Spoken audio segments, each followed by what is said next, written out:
반갑습니다. 법진법사입니다. 오늘은 이 복에 대해서 조금 제가 설법을 한번 해볼까 합니다.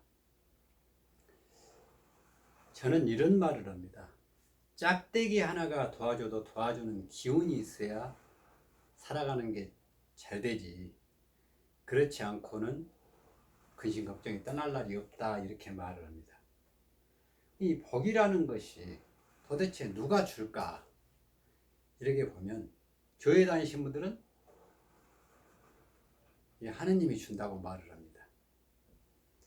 사찰 다니신 분은 부처님이 준다고 말을 해요. 근데 제가 배운 공부로는, 저는 불교도 어려서부터 접해봤고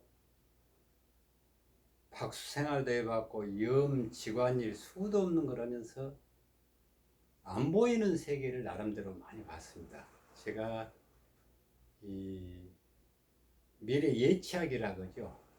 관상, 수상, 족상, 음양오행 철학, 주역, 당사주, 또 기공부까지도 해봤습니다. 근데 그런 것들을 하다 보니까 제가 보는 관점이 따로 생겨요. 이게 저도 맞는지 안 맞는지는 모르겠습니다. 우리가 살아가면 도대체 복은 누가 줄까? 이걸 보면 교회 다니실 분은 하나님이 준다 그러지만 저는 하나님이 그 복을 주지 않는다, 이렇게 봐요. 사찰 다니신 분들은 부처님이 준다 그래요. 부처님이 주지 않는다 그래요. 하느님, 부처님은, 예수님, 부처님은 우리 마음 안에 양식, 이 살아가는데 바르게 살고 주변과 화합하고 밥 먹지 말고 바르게 사는 이 양식을 쌓는 것을 내려주신 분이지, 내 가정에 돈이 들어오고 돈이 나가고 망하고 흥하고 이런 기운을 주는 분은 아니라고 생각을 합니다. 그럼 그 기운을 주는 분은 누구냐? 저는 그걸 조상이라고 말을 해요. 그럼 그걸 증명할 수 있느냐, 이렇게 말을 합니다. 저는 이렇게 말을 합니다. 교회를 다녀가지고 만약에 진짜 부자가 된다면 우리나라 교인들 다 부자가 돼 있어야죠. 사찰을 다녀서 부자가 된다면 우리나라 사찰 다니시는 분들은 다 부자가 돼 있어야 되잖아요. 그런데 들여다보세요. 교회 다니나 사찰 다니나 성당 다니나 믿으나 안 믿으나 전부 사는 게 거기서 거기입니다. 그러면 조상이 도와준다는 걸 어떻게 증명할 수 있느냐, 이렇게 표현을 해요. 근데 이 이야기를 하려면 중요한 게 있습니다. 귀신이 있냐 없냐예요. 진짜 귀신이 있을까 없을까, 이게 굉장히 중요합니다. 근데 보통 어려서는 젊은 사람들한테는 귀신 있냐? 그럼 거의가 없다고 합니다. 한 30살 좀 넘어가 한 20, 30%가 있는 것도 같다, 이게 많아져요. 근데 한 45살 넘어가죠. 한 50%가 있다, 이렇게 말을 해요. 근데 60을 넘어가면요, 한 70%가 귀신이 있다 그럽니다. 근데 더 놀라운 건 한 80대를 가잖아요. 거의 95% 이상이 귀신이 있다 그래요. 그런데 귀신이 뭡니까? 이렇게 물어봐요. 그걸 또 대답을 선뜻하니 못 내놔요. 근데 한번 보세요. 귀신이라는 거는 저한테 물어보면 그냥 100%가 귀신이 있습니다. 그런데 그럼 귀신이 어디냐? 바로 여기 있잖아요. 사람이 죽으면 죽은 사람 몸에서 뭔가가 쏙 빠져나간다고 합니다. 빠져나간 게 뭐냐 그러면 혼이다 그래요. 혼이 뭐냐? 너 귀신, 이렇게 표현합니다. 정확하니 그 세계를 공부를 해보면, 정확하게 따져보면 죽은 사람 몸뚱이에서 정신과 마음이 쏙 빠져나온 거예요. 정신과 마음은 빠져나와서 혼이 됐고 육체는 백이 된 거예요. 그래서 죽으면 혼백이 갈라졌다, 이렇게 표현하거든요. 육체와 정신체가 분리가 됐다. 그런데 우리가 살아서 공부할 때는 기독교 다니시면 하나님 열심히 찾아가면 천당을 간다, 사찰을 열심히 찾아가면 극락 간다 그러거든요. 근데 진짜 천당을 간지 극락을 간지는 아무도 모르잖아요. 가본 사람이 없으니까. 말로는 여기 서지만. 그러면 진짜 천당 극락이 있을까도 한번 생각해 볼 필요가 있거든요. 천당 극락이 있을까? 있기는 분명히 있습니다. 그런데 죽어서는 없어요. 뭐 어디가 천당이고 극락이냐? 지금 내가 살고 있는 곳이 천당이고 극락입니다. 진짜로 목사님, 신부님, 스님, 무속인들이 천당 극락이 진짜로 있다고 믿는다면 벌써 그분들이 죽어서 갔죠. 안 가고 있는 이유는 뭐예요? 있다고 확실히 믿지 못하기 때문에 안 가는 거 아닙니까? 진짜로 믿는다면 먼저 본인들이 갔지요. 근데 우리말에 이런 말이 있습니다. 개똥밭에 굴러도 이승이 좋다. 그 이야기는 뭐예요? 저승은 개똥밭보다 더 더럽다는 소리거든요. 진짜로 이 신의 세계는 있어요. 그런데 우리가 죽으면 여러 번 죽어봤으면 아 기독교 믿으니까 좋은 데 가더라, 불교를 믿으니까 좋은 데 가더라, 아니면 전번 이쪽으로 가니까 좋더라. 근데 처음 죽어보니까 어디로 갈지도 몰라요. 그런데 우리가 근본적으로 어느 것이든 산에 있는 콩하나 파다나 풀포기 하나를 봐도 가만히 보면 그게 어디서 나왔느냐? 씨앗에서 나왔거든요. 근데 그걸 따지다 보면 계란이 먼저냐 닭이 먼저냐 따지다 보면 죽을 때까지 따져도 이걸 못 따집니다. 그럼 우리는 어디서 왔는가를 찾아봐야 돼요. 그래야 가는 근원이 나오죠. 어디서 왔는가? 그럼 어머니 뱃속에서 왔다고 합니다. 어머니 뱃속에 이전에 어디 있었냐? 아버지 뱃속에 있었다 그래요. 아버지 뱃속에 어디 있었냐? 그럼 몰라요. 그럼 죽으면 어디로 가느냐? 뭐 천국 간다, 극락 간다 이렇게 말해요. 근데 그거는 다 우리가 이 살면서 배운 지식을 갖고 그럴 것이라 추정을 하는 것이지 진짜 간지 안 간지는 아무도 모르잖아요. 그런데 저는 하나님이 도와준다, 부처님이 도와준다, 그분이 도와주는 게 진짜 나를 도와주면 따로 계시다 그래요. 그게 누구냐? 조상입니다. 그럼 그거를 증거를 대라 그럽니다. 지금부터 제가 증거를 하나하나 대볼게요. 교회를 다니신 분이 오늘부터 교회 가가지고 이 예수님한테 하느님한테 막 욕을 하고 내일부터 안 믿는다고 불교를 한번 가보세요. 근다해서 집안이 망하지 않습니다. 불교를 믿으신 분이 오늘부터가 부처님 욕을 하고 하느님 믿으러 간다 해서 망하는 집안이 없어요. 그런데 그 집안에 아주 명당자리 계신 분을 날짜가 딱 안 좋은 날 파가지고요 산소를 한번 잘못 만져버리면 집안이 사촌까지도 몰라 그럽니다. 그럼 이건 뭘 의미해요? 내 그 크게 우환을 치는 것이 누구한테 있었다? 조상 산소 한번 만지고 왔잖아요. 그렇다면 뭐다? 왜 조상이 망치는 것만 갖고 있겠냐 그 말이에요. 도와주는 것도 같이 갖고 있겠죠. 그런데 우리가 이 죽어서 저 세상을 가면 이 세상에 왔을 때는 보세요. 깨끗하게 왔습니다. 어머니 아버지가 사랑을 나누니까 내 육체가 만들어졌고 내 맑은 기운체가 들어가 삽체가 돼서 맑은 기운으로 처음에 올 때는 백지장으로 왔습니다. 아주 깨끗하게. 내가 살면서 이것 보고 저것 보고 하다 보니까 그 인연에 따라서 색깔이 다 물이 들었죠. 10살에 죽은 사람은 아무리 많이 알아 10살밖에 모릅니다. 아무리 서울대를 나오고 많이 배운 사람도 자기가 보지 않는 것을 알고 있는 사람은 없습니다. 자기가 본 것만 아는데 본 것만 아는 것도 자기가 보는 방식에 따라서 알지 다 달리 봅니다. 그러면 75살을 먹으신 분이 딱 돌아가셨다. 그러면 그분은 75년 동안 살면서 보고 느낀 것만 안 거예요. 그래 75년 동안 살면서 뭐 시골에도 살고 도시에도 살고 뭐 교회도 다니고 사찰도 다니고 종교 안 믿기도 하고 가진 걸 경험하다가 딱 죽었죠. 그럼 돌아가신 분 입장에서 한번 들여다보세요. 가만히 보세요. 우리가 이 세상에 왔을 때는 백지장으로 왔는데 75년 동안 살면서 보고 느낀 것이 딱 담아져 있는 거예요. 그리고 죽어버리니까 처음에 올 때는 혼체가 백지장이었는데 마지막에 죽어서 갈 때는 75년 동안 살면서 보고 느낀 것이 꽉 차 있습니다. 그런데 우리가 이 꿈을 꾸면요, 꿈에 호랑이가 쫓아오고 사자가 쫓아오고 강도가 쫓아오면 쭉 도망을 갑니다. 도망을 치다 꿈을 딱 깨요. 꿈 깨갖고 도망가는 사람은 단 한 명도 없습니다. 왜 안 도망가요? 꿈이니까 안 도망가는 거예요. 그렇듯이 우리가 이렇게 살다가 딱 죽어버리면, 죽은 다음에 영이 돼서 만약에 본다 그러면 삶의 세계 또한 한낱 꿈에 불과합니다. 꿈과 같다 그 말이에요. 그런데 우리가 꿈에서 황금덩어리를 놓고 왔들 다시 황금 가지러 간다고 이 벽에 갖고 방에 들어가 자면 미친놈이라고 하죠. 그렇듯이 돌아가신 영가도 이 삶의 세계로 올려가면 그건 미친 영가인 거예요. 그런데 이 우리가 이 북한에서 내려와 가지고 이쪽에 실향민이라고 하죠. 사는 사람들을 보면 임진각에 가서 명절 때면 제사를 지내거든요. 또 이 큰 댐 수몰된 데 가면 수몰된 댐 옆에 가서 또 그 마을 사람들이 제사를 지내요. 그러면 저분들이 뭘 저렇게 찬일하고 제사를 지낼까 하고 들여다보면 그 안에 정이라는 걸 두고 왔습니다.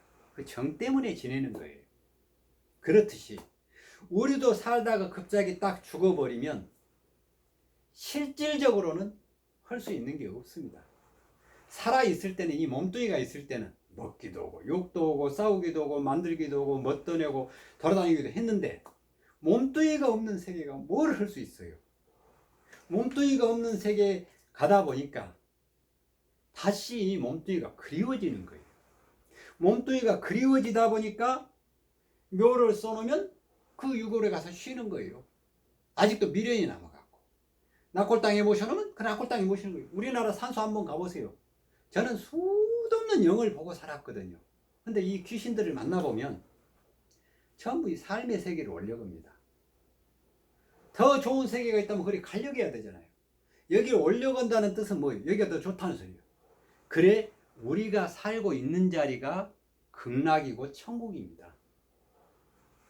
그럼 영가들이 죽으면 극락 천국은 없다는 뜻이 돼요. 제 말 표현대로 하자면 극락 천국은 없다는 뜻이 됩니다. 그럼 영가들이 어디로 가야 돼요? 왔던 곳으로 가야 돼요. 콩에서 나왔으면 콩을 만들어야 다시 콩이 나지, 콩을 만들지 않고 어떻게 콩이 나겠어요? 왔던 곳으로 가려고 하니까 가져요? 가려고 보니까 이 보세요. 우환이 많은 집안은 정일이 있습니다. 한번 보세요. 이 나무입니다. 만약에 나무가 나라고 가정을 해봐요. 열매는 자식이죠. 뿌리는 조상입니다. 그러나 나무한테 야 너 뿌리 있냐 그러고 물어보면 나무는 뭐라고 대답을 합니까? 뿌리 없다 그래요. 왜? 흙이도 없고 한 번도 본 적이 없으니까. 나 혹가다 나무 하나씩이 뭐라고 하냐? 뿌리 있다 그래요. 어떤 놈이 뿌리가 흙 위로 톡 튀어나온 놈을 본 놈은 있다고 합니다.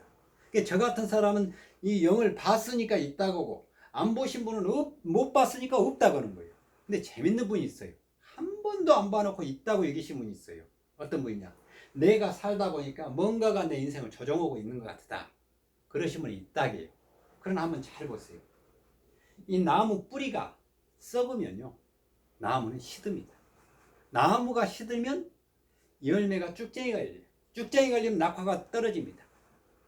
이건 뭐에 비하면 우리 집안에 젊어서 죽고 사고로 죽고 자살해 죽고 일찍 가신 분이 많으면 뿌리가 썩고 있다고 보면 돼요. 그런데 한 20살 먹은 사람이 도로를 지나 차가 와서 딱 치고 지나갔다 해봐요. 나는 지금 할 일도 많은데 갑자기 몸뚱이가 사라져버린 거예요. 내 거 몸뚱이가 없어요. 그러니까 누구 거? 남의 거 빌려 써야죠. 엄마든 이모든 고모든 조카든 삼촌이든. 그놈 몸뚱이를 파고드니까 우리 산 사람은 그 기운이 들으면 내가 하는 일이 안 됩니다. 근데 그게 하나가 아니고 집안에 그런 기운들이 많아갖고 셋, 넷, 다섯 개가 합해져 가지고 집중적으로 나를 공격하면 바로 그게 무속인이 됩니다. 제가 박수 생활을 지냈던 것이 그런 기운 때문에 그런 거예요. 그래 제가 그렇다면 우리가 아주 명당자를 써주면은 진짜 집안이 잘 될까? 진짜 명당자를 쓰면 잘 됩니다. 저는 묘만 잘 쓰면 잘 된다고 자신을 했어요. 근데 지금은 생각이 바뀐 거예요. 왜 우리가 조상을 좋은 명당자를 잡아줘야 될까? 한번 보세요. 죽은 사람 입장에서 보면 어차피 삶의 세계 인연이 끝나버렸다면 이쪽을 빨리 내려놓는 게 좋습니다. 아무리 좋은 꿈을 꿨어도 거기서 황금 계속 안타깝게 생각할 게 아니라 그걸 버려버리는 게 좋아요. 그렇듯이 이미 내가 죽어버렸다면 내가 살면서 못한 사랑이 있으면 그것도 버리고 자식도 버리고 형제도 버리고 친구도 버리고 다 버리고 나면 내 몸뚱이 하나 남아있죠. 싸늘하니 식은 몸뚱이 하나 남아있어요. 몸뚱이도 살이나 뼈는 흙으로 가라고 보내고 피나 침이나 이것들은 물로 가라고 보내고 따뜻한 기운은 태양으로 가라고 보내고 사악한 기운은 공기로 다 찢어 보내고 나면 처음에 어린애로 왔을 때 맑은 기운 하나가 남습니다. 그 세계를 찾아가면 다시 씨앗이 되는 거예요. 근데 왜 그 세계를 못 찾아가느냐? 미련 때문에 그러는 거예요. 그놈은 정 때문에. 이 정이라는 놈은 즐겨도 그렇게 즐긴 게 정이에요. 그러니 내가 평생을 살았던 그 몸뚱이 죽어갖고 보니까 아쉬우니까 그 몸뚱이 옆에 가서 쉬고 그러다 보니까 몇 자리가 안 좋으면 안 좋네, 좋네 후손들 괴롭히고 있는 자리가 안 좋으면 안 좋다고 괴롭히는데 그 영가는 그렇게 괴롭히는 순간 영가도 힘들어지고 저는 산 사람도 힘들어진다 그렇게 말을 해요. 그러면 영가가 갈 길은 뭐냐? 내려놓고 버리는 거예요. 내려놓고 버리면 그 버린 자체가 토대가 됩니다. 그런데 그 버릴 줄을 몰라요. 어린애는 매를 때리면 그냥 말을 듣습니다. 그러나 나이 먹은 노인네요. 어떤 말해도 자기 생각 한 줄로 갖고 갑니다. 근데 죽은 귀신은 얼마나 고집이 세겠습니까? 그런 귀신들 생각을 모든 걸 내려놓게 만드는 것을 불교에서는 천도제라고 합니다. 그걸 내려놨을 때 비로소 영가가 씨앗이 되는 거예요. 그러면 이 사찰에서 천도제만 해서 되느냐? 아니죠. 우리가 조상들에게 바라는 마음을 자꾸 내려놓으면 조상 스스로가 맑아집니다. 여기 어느 분이고 돈이 많다면 자식에게 빌딩도 사주고 집도 사주고 자영도 사주고 사업체도 내고 다 없겠죠. 그러나 돈이 없다게 봐요. 자식에게 해줘요? 못 해줘요. 이게 바뀌어버려요. 야야 나 용돈이 없는데 쌀 떨어졌는데 기름값 좀 보내다 오고 자식한테 왜나 전화를 해요. 근데 자식이 어머니 여기 있습니다 하고 갖다 주면 좋죠. 근데 자식이 전화했더니 그 말했더니 예 그러더니 그 다음날 전화하니까 전화를 안 받아요. 그 다음날 전화하니까 또 전화가 꺼져 있어요. 며칠 있다 전화했더니 이 전화번호는 없는 전화번호입니다. 그렇게 나옵니다. 그러면 그 어머니 그때도 아이고 내 자식 잘 뒀구나 그럴까요? 안 그래요. 마음이 싹 바뀌어버립니다. 차라리 이놈의 새끼들 죽고 없으면 정부사를 주는 쌀이라도 타먹을 텐데 이놈의 새끼들 때문에 쌀도 못 타먹는다고 아마 자식들을 원망하게 될 거예요. 똑같습니다. 영가들도 그와 같이 살았다는 생각 속에 빠져갖고 움직이는 영가를 중음심이라고 합니다. 구천을 떠도는 영가라 그래요. 그런 영가들이 떠돌다가 자기의 기운이 떨어지면 후손을 저는 파고든다 이렇게 보는 거예요. 근데 그런 기운들이 후손을 파고들게 되면 산 사람도 안 되고 죽은 영가도 힘들어집니다. 그런 영가들이 맑게 자기 길을 찾아가면 도와주지 말라게도 도와줍니다. 왜 그래요? 씨앗이 됐으니까. 다음에 내가 태어날 자리를 우리가 농사 지려면 논밭에 퇴비를 많이 주잖아요. 그 이유는 뭐예요? 농사 잘 되라고. 내가 태어날 자리를 잘 살게 만들어 놓고 거기에 응애하고 나오면 좋은 집안에 태어나잖아요. 영가가 거기까지 깨달아야 저는 그게 복이다 그래요. 복이라는 것은 내가 복을 받는 것은 그와 같이 내 안 보이는 기운, 근데 그 기운이 저는 조상이다 그렇게 보고 있는 거예요. 내 조상이 맑으면 내 집안은 후손이 태어나도 팔자가 좋게 나오고 사주팔자가 좋고 살아가는 게 편해집니다. 그런데 집안이 잘 나가다가 갑자기 딱 망한 집안이 있으면요, 말을 이렇게 딱 던져보세요. 집안에 조상 산소 만지고 집안이 이렇게 우환을 맞았네요 그러면 70%가 맞습니다. 그런데 집안이 아주 안 되다가 잘 되는 집안 있으면요, 아이고 이 집안 조상 잘못인으로 여기 집안이 피해네요 그러면 어떻게 아세요 그렇게 물어봐요. 아무리 사주팔자가 좋게 나왔어도 조상이 불편해지면 그 사주가 망쳐버립니다. 근데 아무리 사주가 더럽게 나왔어도 조상이 편해지면 집안이 번성을 합니다. 이게 제가 보고 있는 세계입니다. 그래서 어느 분이고 내 조상을 바로 보고 조상을 받드는 것을 욕심내지 않고 맑은 마음으로 잘 받들면 복은 조상에게서 오는 것입니다. 하느님, 부처님 믿지 말라가 아닙니다. 내 조상을 잘 받든 다음에 인연이 닿으면 교회도 가고 성당도 가고 사찰도 가고 아니면 다른 무속인도 가고 어느 곳을 가든 내가 내 조상을 바로 안 다음에 가는 게 바른 복을 받는 것이지, 내 조상 저리 팽개쳐 놓고 가는 것은 복이 오는 것이 아니다, 이렇게 생각합니다. 아무튼 오랜 시간 고마웠습니다. 항상 건강하시고 웃는 얼굴로 오늘 하루도 보내십시오. 성불하세요.